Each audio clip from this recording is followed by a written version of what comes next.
The first thing you hear is not the sea, it's the wind. Fx equals wind_soft, and it seems to open the scene as an ancient curtain. Passes down on the rocks, touches the wet sand, enters the sleeves, and makes everything look older than it is. On this coast, early in the morning, the tides let the secrets of the past be discovered. A man walks slowly in the pebbles. He's not looking for fish. Look for bones. A clear fragment, almost invisible between mud and salt, can change a whole story. Just a few centimeters of stone. Sometimes a curved shape is enough, smooth, consumed by time. Sometimes a serrated edge. Sometimes a shiny surface should not be there. The sea here seems alive even when it is still. The waves retreat and return with a regular breath. And under this calm surface, for millions of years, huge animals have moved. Predators with teeth as knives, short or very long neck, pens capable of pushing heavy bodies through dark water. Each fossil tells an evolutionary choice. None of them exists anymore. Yet their world has not disappeared entirely. It was locked in the rocks. Just wait for someone to bring him back. Salt protected, time buried, pressure turned. What appears today as a simple pebble can be the rest of a giant. The researcher kneels, sweeps away the mud, and discovers an impossible outline. The coast holds its breath with him. The morning light is cold, but clear enough to reveal a curve that does not belong to the stone. Every wave you withdraw seems to return a word of the past. Every grain of sand is a tiny archive. Here time does not flow straight. Deposit, compact, it hides under layers of silence. Today we call them prehistoric monsters. But then they were simply the masters of the sea. And the first clue is there, under your feet, while the tide continues to rise. The story has just begun. Long before the mammals, the sea was already a fierce kingdom. The water was cold in depth, but on the surface the sun burned on the waves. Between the algae and the fish benches passed immense shadows. Ichthyosaurs cut water as steel dolphins. Plesiosaurs advanced with long neck and solid body, slow but inexorable. And then the mosasaurs arrived. Not fish, not terrestrial dinosaurs. Giant marine reptiles, perfectly adapted to kill. Imagine them under the peat surface. Dark skin flash, a sudden movement, the water that breaks. The fish pack is dispersed in an instant. Each attack was quick, quiet, definitive. The sea became an escape corridor and almost never had enough time to escape. On the coast, the carcasses beached with the acre smell of decomposition. The bones swayed through the sea sediments. In time, the mud became stone. And that stone, millions of years later, would have ended up in the hands of paleontologists. For a long time, no one has seen these beings for what they really were. The first findings seemed impossible. Too big, too weird, as if the earth had invented fantasy much before men. But the sea didn't just keep violence. He kept the passages. Every extinction, every crisis, every vacuum left room for something new. The marine reptiles dominated because the world had favored them, but the favor of the world lasts as a fragile balance. Just a change of temperature, food chain, water chemistry, and the kingdom began to crack. Their bodies told perfection, but perfection in the history of life is never eternal.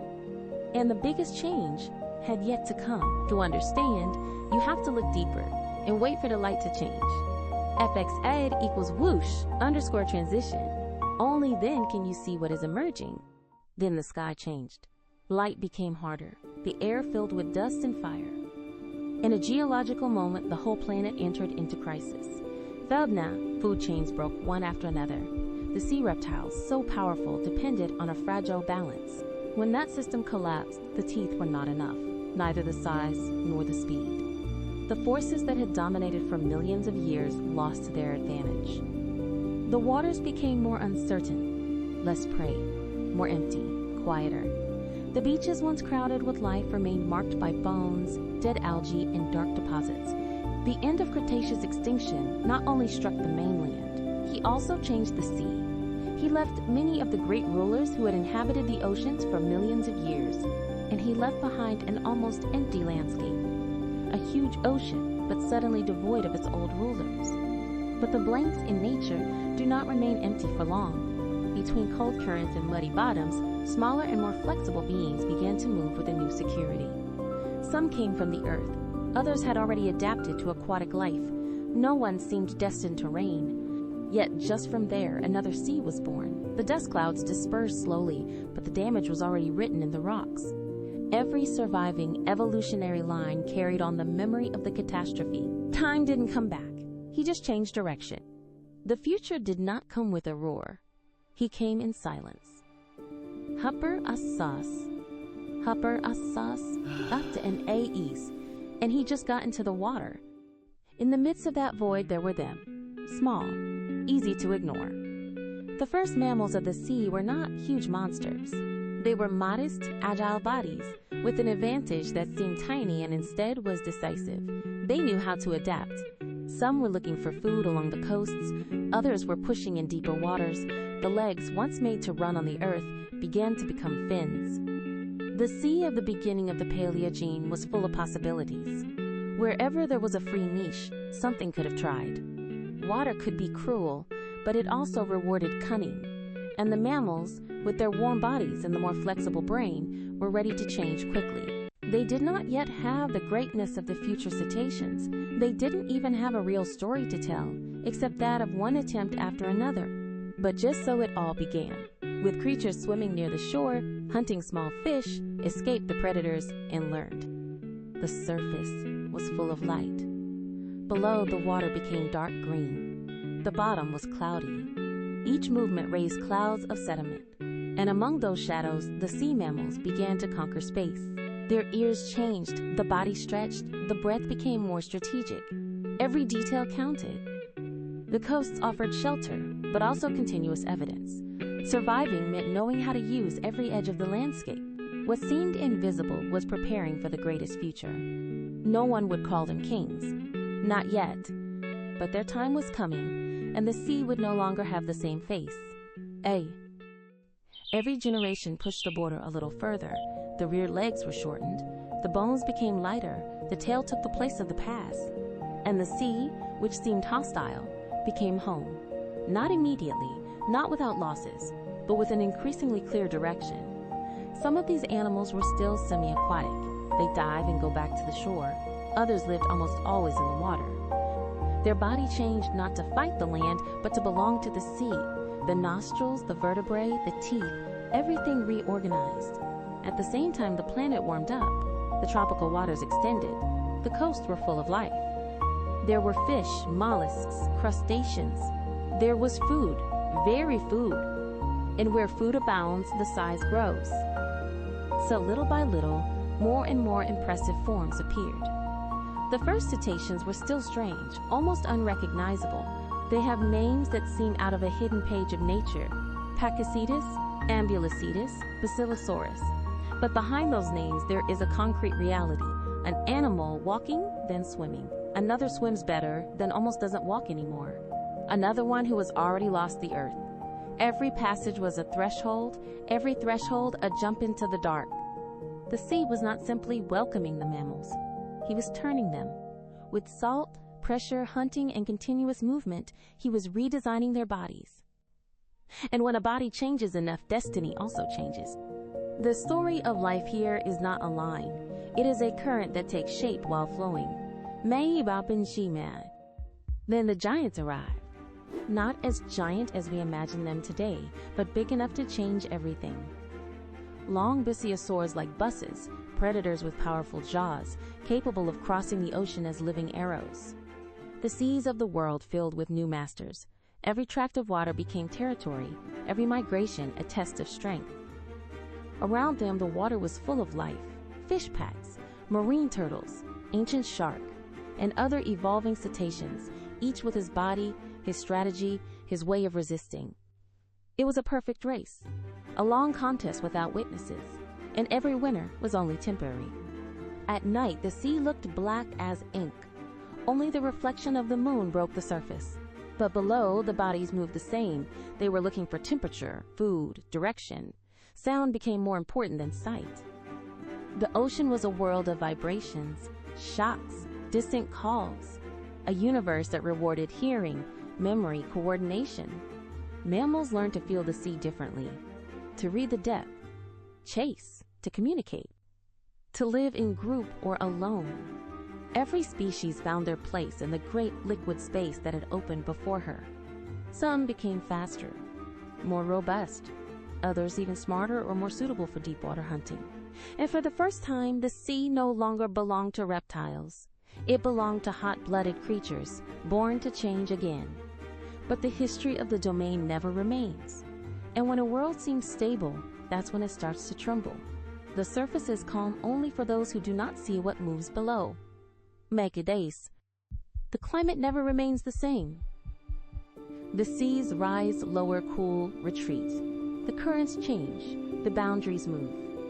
And when the world enters the great oscillations of the recent past, even the strongest predators must adapt or disappear. Water is colder in certain regions. The coasts change shape. The continental platforms stretch and then disappear. The marine mammals follow the prey. Passages, seasons. Some resist, others lose ground. On the bottom, life is concentrated. Shadows move slower. Cold enters the bones, even of these animals born to the sea. Yet their strength is right here, in the ability to remain flexible. Success does not depend on one form, but on the possibility of changing. Much after the first great cetaceans, other mammals will take the sea. Volsci, otaries, sirens, otters, more modern whales. Everyone will find their way. Each must measure with different waters, with deserts of salt, and with the shadow of ice. The prehistoric sea is never a real place. It is a succession of invasions, disappeared, returns, an invisible battlefield where those who learn in time win. Seasons move the branches, the frost breaks the patterns, the salt draws new maps. Even silence changes. Sometimes it protects, sometimes it announces the end. Every surviving creature leaves a trace in the future of the waters. And when the cold really squeezes, the silence under the surface seems endless. Back to the present means listening to the stone. The coasts erode, the rivers dig, the lands open the slopes. And suddenly a tooth, a skull, a vertebra comes back to see the light after millions of years. The paleontologists bend on the ground with almost religious patience. Thin brushes, minimum hits, gesso, boxes, labels. Work is slow. Sand, sticks, everywhere. The sun beats on the nape. Salt dries lips. Every fossil tells something you can't see in the naked eye. The shape of the vertebrae says how the animal swims. The teeth tell what he was eating. The bones of the ear, in some cases, reveal when the sound world of water had already taken over that of the earth. And then there is the moment when the fragment reappears in the mind. An isolated bone becomes a body. A body becomes an evolutionary line. An evolutionary line becomes a history of the sea. It is not a tale of monsters in the sense of fairy tales. It is a story of adaptation, survival, extinction. But when you look closely, with dust on your hands and the noise of the wind on the cliffs, it looks so much like a legend. Each layer of rock is a page. Every fossil is a broken phrase. Geological time does not speak quickly, but when you listen to him, he says everything. Rock doesn't lie, but talks slowly, and you really have to stop to feel it. Today the sea seems different, but it still carries within itself that distant heritage. Whales cross the oceans with bodies born from the past. Dolphins make water with the precision of ancient predators. The seals go up on the rocks and go back out, as if the boundary between land and sea was just an old habit. None of this appeared suddenly. Every form came after a loss. Every great adaptation was born of a changing world too quickly. And behind every live animal there is a long chain of failures, attempts, mutations, disappearances.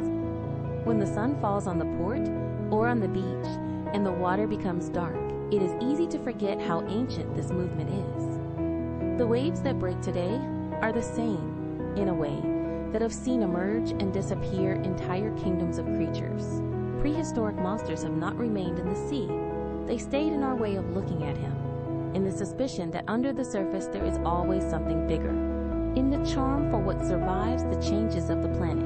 And maybe that's why, even now, in front of the ocean, we feel small. For a moment, time expands, the eras overlap, and the sea returns to be what has always been, a living memory. Then the dark comes, and the story, for a moment, shut up. But under the waves, the long history of life continues to move.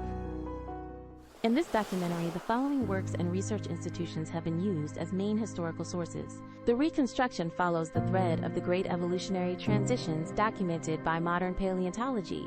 Ancient marine forms have been interpreted through fossils, footprints, stratigraphy, and anatomical comparison. Each narrated passage reflects the way life responded to mass extinctions and climate change. The marine mammals were not born at the same time. Emerge, adapt, and specialize took millions of years. The coasts, sedimentary basins, and fossil deposits still retain evidence of that passage.